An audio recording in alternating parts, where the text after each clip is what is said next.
to introduce you to our speakers, Edward Dondlinger and Chuck Thornton of R.C. Thornton Accounting Group, a Phoenix, Arizona accounting firm specializing in complex accounting and tax issues.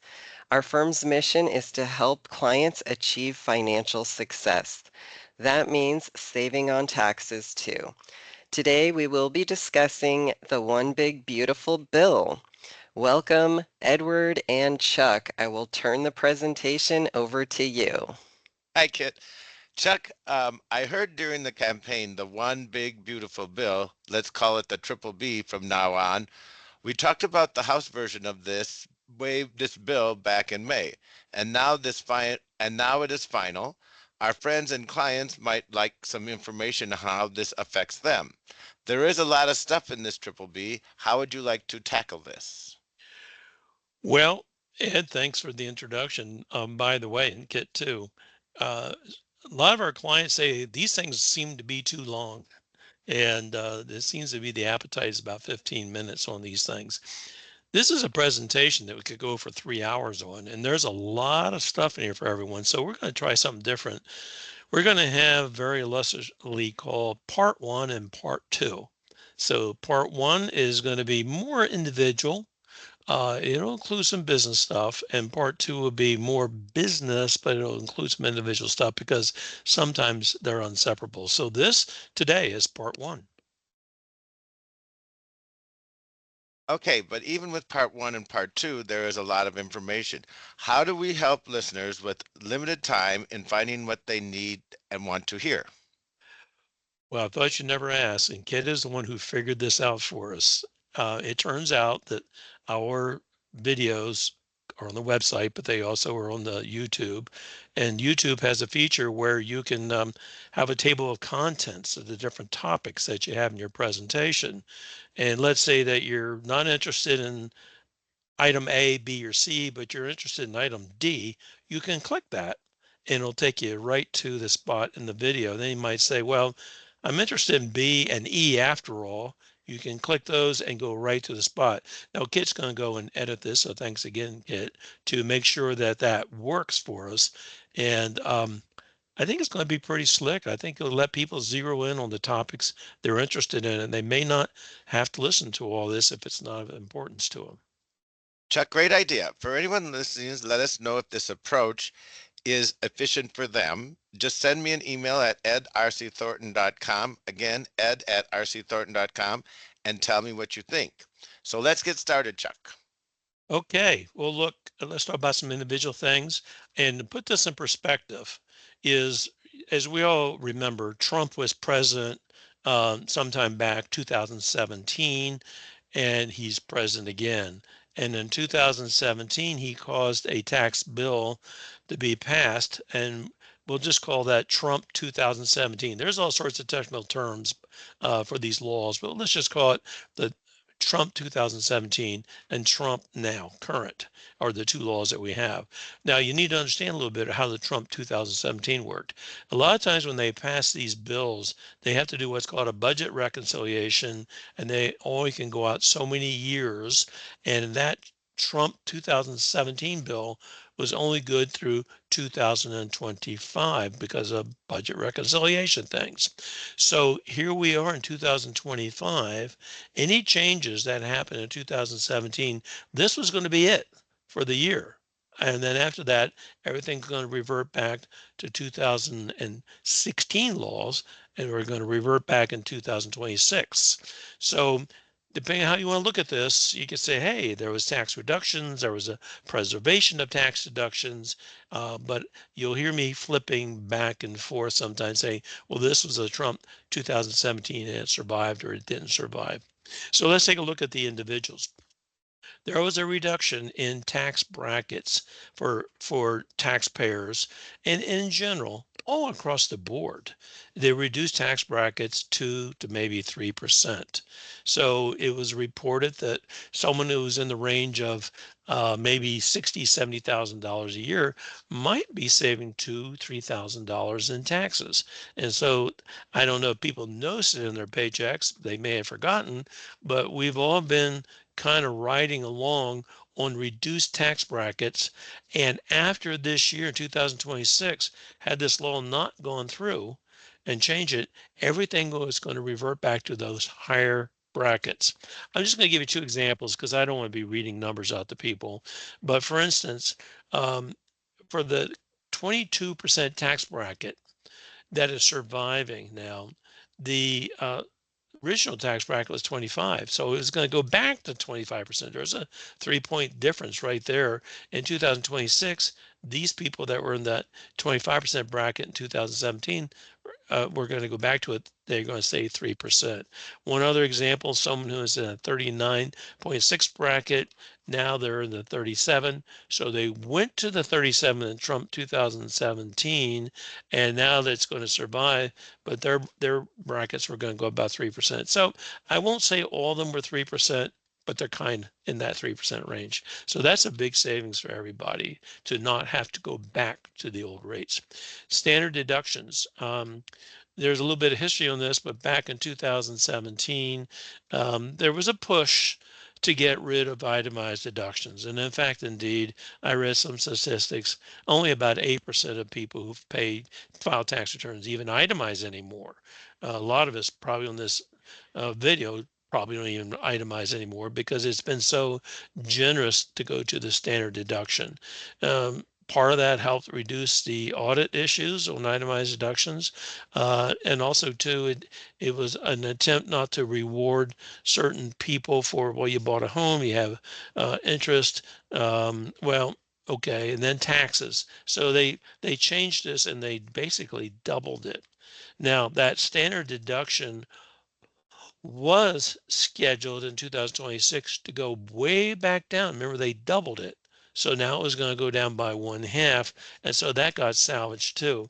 But not only did it salvage the standard deduction, it basically added about a $1,500 amount to anyone taking a standard deduction. So for instance, the standard deduction for married filing joint is now 31.5, where it was 30,000 in the past. So I'm not giving you all the different rates, but you can see um, it's nice to have the deduction. It's nice to have the standard deduction, and it's also nice to know that it's increased a little bit. Personal exemptions, 2017. There was an abolishment, if I can use that word, doing away with personal exemptions.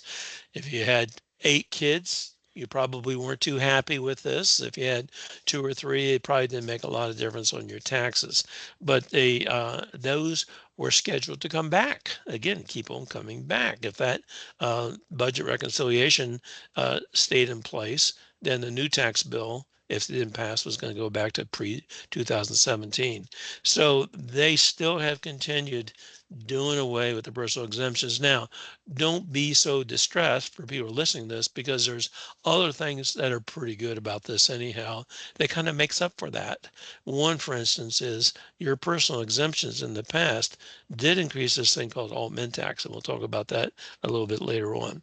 And then there's also the extra deduction for seniors. You may have heard during the campaign, why should people pay taxes on Social Security? They've already paid taxes on it before, and so on and so on. We're not going to have taxes on Social Security. I think a lot of us knew that could never possibly pass. Number one, it had to be part of a budget reconciliation process, which means you have to have 60% of the votes, and that was never going to happen with today's Congress. And number two, the taxes on Social Security gets deposited into the Social Security fund. So if you take that away, you're just going to increase or decrease the limit for where they're going to have a problem with Social Security. So that was never going to work, but it was a nice campaign promise that they made. So what they did is they came up with a standard deduction, an additional standard deduction, whether you itemize or not, for people who are over 65, and that standard deduction is $6,000. It's called basically a senior extra deduction for that. And so if you're over 65, there's an extra $6,000 whether you itemize or not. And It's regardless of whether you're collecting Social Security or not. Some people wait until they're 70 to collect Social Security. It doesn't mean that you can't take the standard deduction between age 65 and 70. So anyway, those are some of the things that have come through. There's phase outs on a lot of these things. I failed to mention it. Pretty much $75,000 is the phase out if you're single, $150,000, and it phases out 6%. So who's this going to benefit? People who are in a range of 75 to roughly 250,000. If they're single, it's on the lower side of the scale. If it's higher, so you can see that for our uh, taxpayers who have heavy income, this is not going to mean anything, but it'll mean some stuff to some people. Any planning pointers on this one, Chuck? Yeah, I think there is. And I think one, I kind of slipped it in there. If this matters to you, if this is an issue for you, hey, I'd like to have that standard deduction. Um, and you're getting to the area where you're collecting about ready to collect Social Security. Remember, you can delay your Social Security until age 70. And you see all sorts of articles. Hey, that's a good idea. It's a bad idea, and so on. But if you're sitting there trying to figure out, well, maybe I want to delay my Social Security, it's just one more reason that now you're keeping your income down. And so therefore you might get this extra standard deduction. It might be worth if you're married, $3,000 as an example for that. Another thing too is you might look for ways to reduce your required minimum distributions. Now, when you get to that 65 to 70 range, you're not stuck with, but you can start taking distributions out of your IRAs or retirement plan. You might want to refrain from doing that. And if you are at the required minimum distributions, which it will apply here, you could say, we'll double up on my minimum distributions in year two, as an example. So again, if this is something that motivates you, it's an extra standard deduction. If you're in a position where you could delay your Social Security, you don't have to take capital gains. Um, there might be a strategy in there for you. Let's see another one, and I'm jumping gears here, is basically what's called the child care credit. Now remember, not child care credit, it's child tax credit. Remember we talked about the exemptions, and I said, hey, don't be so disheartened. There's some stuff coming up. Well, that credit pre 2017 was 1,000. Now the credit, by the way, is for your children 17 and under. So think, children all the way from infancy through basically the end of high school is about the age range they're looking for to give you some type of benefit. 2017 made it $2,000. Now remember, it was going to go away after this year if they didn't pass this law. It continued at $2,000, but also too, they add another $200. So it's 2,200. Depending on what tax bracket you're in, it may be the child creditor is making up for the exemption. It may be that you're coming out ahead with the credit as opposed to the exemption. The phase outs are pretty generous on this. I'll just give you one. If you're married filing joint and you're under $400,000, you get the full credit. And if you going up to $444,000 is where it gets phased out. It's basically pro rata. Okay, Chuck, I bet this is an area where for folks going through a divorce might want to be careful. Yeah, I would. Sometimes divorce attorneys bring us in as the accountants at the very tail end, and there could be to talk about taxes. I've always been surprised that people going through these divorces start talking about taxes towards the tail end because it could wag the tail on this. Now, alimony is not deductible anymore. That's an old law change. I think that was a 2017 law change. But people could be lulled into saying, well, hey, there's no exemptions anymore, so why talk about this stuff? Well, no, there could be the child credit, there could be head of household, and there's always a possibility, who knows? They change the law again, they go back to the exemption. So I would just make sure that if you're going through a divorce with and children, you still address the tax issues that are relevant to children, especially so that it's clear who's going to get this credit. By the way, I'm going to continue if I may. Uh, let's see, we just talked about the credit, Ed. You're Oh, at the alternative. We were going to talk yeah, we about the want to talk bag about of the worms. alternative. I'm getting so excited on this. I'm just jumping ahead of my notes, and I can see this one is in green. But this is the alternative minimum tax, so that's not part of the divorce planning. It's just alternative minimum tax.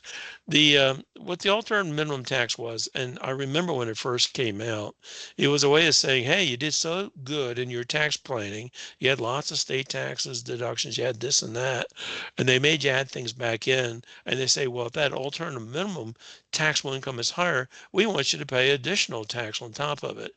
And so when it first came out, I remember sitting in front of the old compact computer, and I remember I had an HP1, and I'm dating myself on that, watching the return come out and go, Altman tax, what's the Altman tax? And it was made possible because of this tax software computing it for you. So there's the Altman tax, and a lot of the Altman tax kind of went away. People weren't itemizing so much, exemptions and things like that.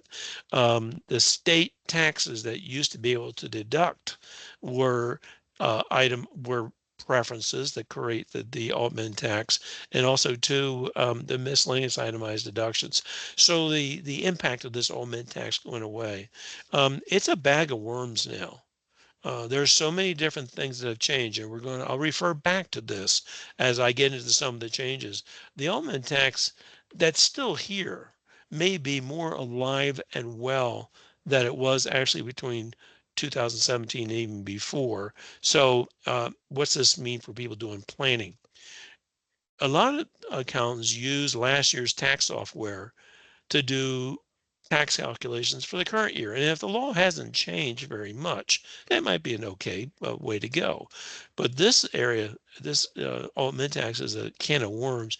You really need specialized software that analyzes all this. Oh, you're going to have this deduction, you have this over here, you're going to move this over here, and then you take a look at it and you look at the page and you say, oh, the old min tax just kicked in. Maybe my planning ideas weren't as good, or they're really pretty good.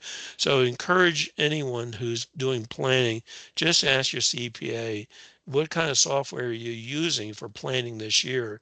Are you using specialized software for tax planning versus last year? We obviously use specialized software every year, so we can do multiple what ifs. Not a plug for us, but this is a year with the augment tax, it might resurge, and it might not have shown up on last year's tax return software.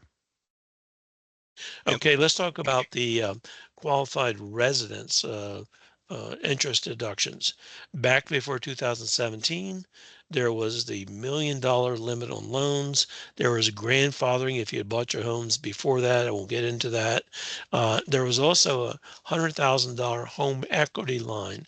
Some people may remember that you could just go use it for whatever you wanted to. You know, you just borrow on the first $100,000 of that home equity line, and you just deduct the interest in there, as long as your mortgage and your home equity line wasn't beyond $1.1 million. It's also become somewhat institutionalized. I think everyone has a home equity line just for emergencies. That kind of got done away with. You can have a home equity line, but you had new limits in 2017 that reduced the interest limits to $750,000, unless you were a grandfather and you bought your home years ago and you had a higher balance. But if you were buying your home in 2017, it wasn't a million anymore. It was going to be $750,000. The home equity deduction went away, but if you used your home equity line for the improvement of your house, like for instance, you used it for total new landscaping, you built a porch on the back, a pool, then that was considered to be acquisition cost, as long as your total mortgage plus this home equity balance wasn't over 750. So now what's happened with this? Well, this is one of the ones that if the new tax law had not passed, we would have gone back to home equity lines. We're going back to a million. But since it did pass and no one changed anything, basically it went to the 750, and the home equity line is considered in the balance of the $750,000. Chuck, what about some brief touch base with on some miscellaneous itemized deductions? Yeah, well, let's talk about one idea, if I may, first on the home equity. I failed to mention it, and that is that these home equity lines. Now, remember, we said it has to be for the improvement of your home. Pre-17, it wasn't that way at all. But a lot of times people borrow this money for something other than their home. For instance, years ago when I started my practice, I borrowed a home equity line to help me get started. And so the question well, was it deductible? Well, yes, as it turns out, it was deductible. And if I itemized it, but I could also have traced it and said, I'm using this for my business because I took some money and I put it into my business. And so therefore, just because your home equity line is secured by your home doesn't mean you have to call it a home equity line. You doesn't say you have to treat it. Now you may choose to if it was for improvements, but if you're using it in your business or to purchase and investments, things like that, you can tag that. In my case, I was able to take the interest on my Schedule C. At the time I was a one person LLC, and I could take on my Schedule C and I save Social Security taxes. So there might be some consideration of not giving up on your home equity line and maybe taking a look at what you use the money for. Those are called the tracing rules. And you were going Oh, to touch base briefly on the miscellaneous itemized deductions, Chuck? you're right. Thanks, Ed. On the miscellaneous deductions, basically, if the deduction pre-2017 was a 2% limitation, or would you deduct to the extent it was over 2%, that was a 2% miscellaneous deduction. Certain other deductions, like deductions for the federal state taxes, gambling losses, and things like that, were not subject to 2%. And you can see that there's a little bit of a vested interest in getting rid of all the miscellaneous deductions, because when we had audits, guess what? That's where a lot of the audit stuff came. Well, your miscellaneous deductions. And they said, well, let's just do away with it and let's go ahead and reduce the income taxes. Now, some of these miscellaneous deductions could have been for the business use of your automobile, especially if you're a salesperson. I can remember this vividly with a particular person where they were using their car. Maybe you have a home office expense, but you're an employee. And so what happens is these were miscellaneous 2% itemized deductions. But with this law being continued, employees and partners in some cases who are using their homes, their cars, have other miscellaneous expenses, they're paying dues and things like that. If we don't do some planning, they go by the wayside. Chuck, isn't there something you can do about with the accountable reimbursement plans on that subject? Yes, there is. And this has actually been around for quite some time. So the use of the accountability plans is not unique, but it's a good time to put it up. So let's say that you own a court. Well, let's say you don't, but you have these expenses that now we're discovering here in our discussion, you can't deduct it. Well, you could go back to your employer and say, hey, can I change my compensation plan, which is a little bit of a way to craft it, to say that I will submit my expenses to you no later than every 90 days, and you'll reimburse me dollar for dollar for my automobile expenses, home office dues, whatever these cases may be. And if you do this, and you do it properly, then what happens is the employer gets a deduction for it, but you don't pick it up as income. But you not picking it up as income is the same as you getting a deduction. And it's not subject to all min tax anyhow on top of that. So these reimbursable plans are something that you can do whether you own a business or not. As a practical matter, unless it's a small business, larger businesses aren't going to sit there and say, we will carve this out for you, but we're not going to do it for anyone else. Now, I remember back in those days, we had some heavy hitters and they say, whatever you want, we'll do it.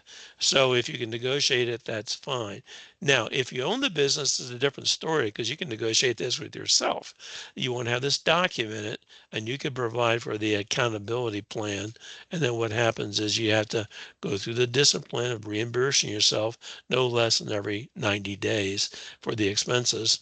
And you can do advances, but I don't want to get into that because it's complicated and people usually, once they get the advance, they forget about the rest of the story on this. By the way, on partners, a little bit of a different twist. Partners don't have to take the expenses they pay out of their pocket for their car. They can actually deduct it as a net offset against their partnership income. It goes on Schedule E as an example. It could be used to offset their Social Security. However, probably about 2 years, again, not relevant to this law change. The IRS came out, and there was a case that said in order for a partner to be able to deduct the expenses they pay out of their own pocket, there needs to be a written agreement within the partnership that says you're expected to have your own car, you're expected to work at home. And I'm not getting into what qualifies as a home office deduction. It's just that you're expected, and you're expected to pay on your own. Now, there's merit to this. Ed, if you and I were partners and I'm really into these big fancy cars and you're not, you're drive a Volkswagen as an example. Well, here's a nice way for me to go do what I want to do, pay whatever I want to, and I don't have to get in arguments with you because you're going to deduct your Volkswagen on your car and I'm going to deduct whatever my stuff is on my tax return also. So it's a little different. It's not a reimbursement plan. It's a requirement that you're going to have the expenses basically paid by the partners, and you delineate what those are. So those are planning that should have been done. It takes them out of the category vault, man. Since the miscellaneous deductions are definitely done, everyone should be doing this or attempting to do this with their employer, and it might need a little bit of a discussion with their employer. Our experience when I started this some time back was the big companies didn't want to hear it. The small ones say, what do you want to do if you were someone who was bringing in a few bucks for them? May have changed by now, but that's the reaction you might get.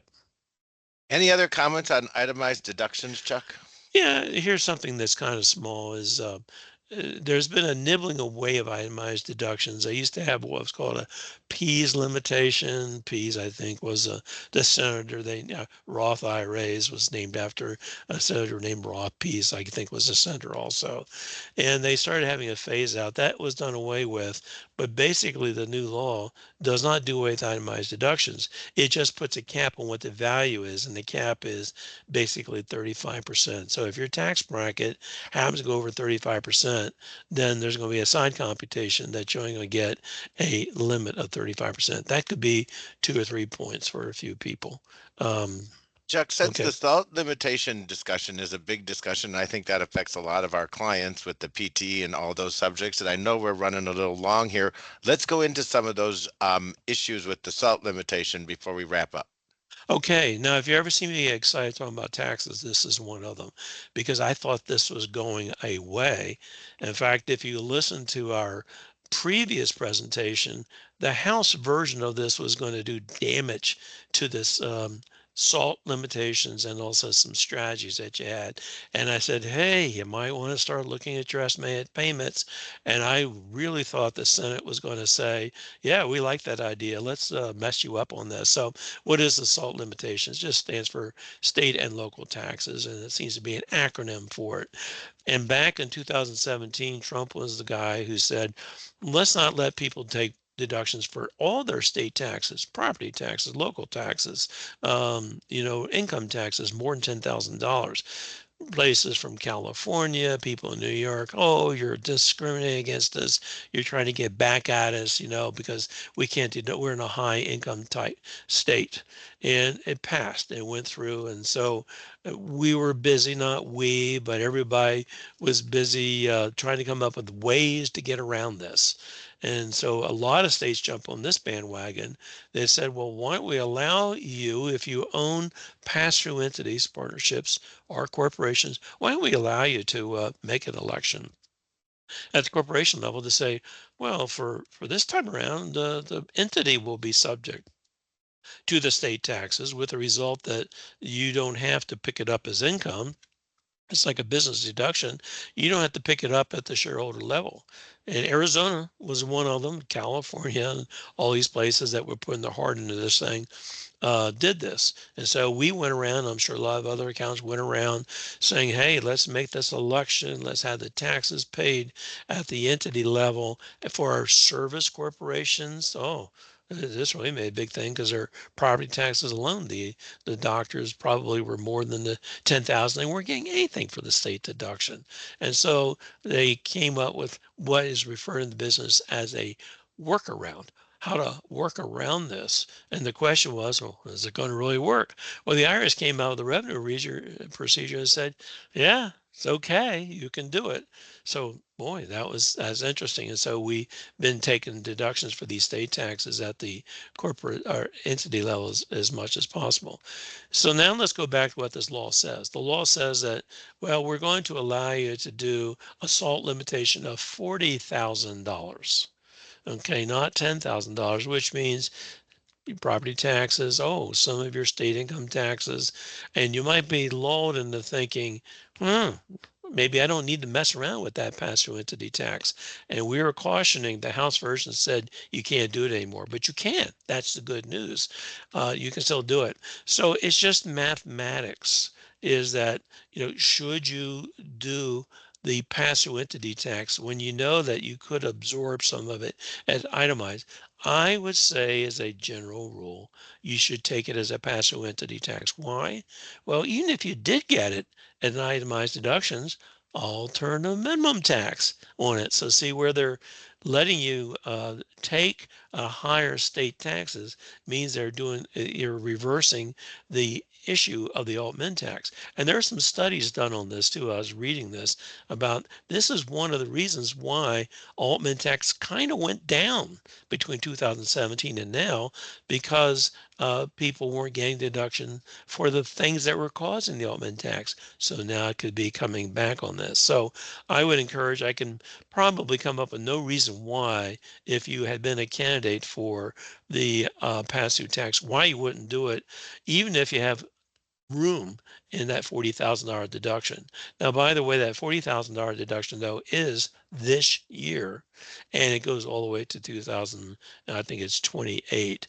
And there's some phase outs. If your income is over $500,000 and $600,000, I don't recall the phase outs, you phase back down to the $10,000 anyhow. Another reason why you might as well do the pass-through tax at the entity level as you've been doing. So it'll help some people. It'll be nice. Watch out for the all-min tax.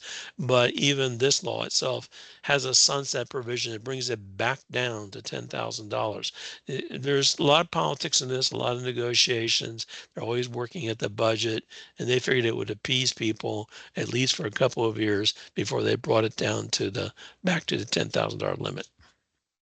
Well, Chuck, I think we gave our clients and our friends and anybody else listening to this presentation a lot of information today. So let's wrap this up. But before we do, I just want to give everybody a few topics that we're thinking about for number 2, which will probably be in the next 3-4 weeks, and we'll give you more information. But what about car loan interest, adoption credit, contributions, uses for the 529 plans, the Trump accounts, estate and gift taxes, qualified business deductions, employer provided child care credit, bonus depreciation, Section 179, interest deductions, ERC statutes, qualified small business stock, and various changes to solar and energy-based credits. Thank you. A lot of stuff. Great. That is. Hey, thank you to everyone watching, and thanks Edward and Chuck for this informative presentation. If you would like to contact us, please call 602-678-7067 or email info@rcthornton.com. We invite you to visit our website, rcthornton.com, to watch more videos from our speakers series page. Contact info will be in the description below. Please let us know if you'd like to collaborate on a video regarding your topic. We would love to work with you. Thanks again and have a great day. You.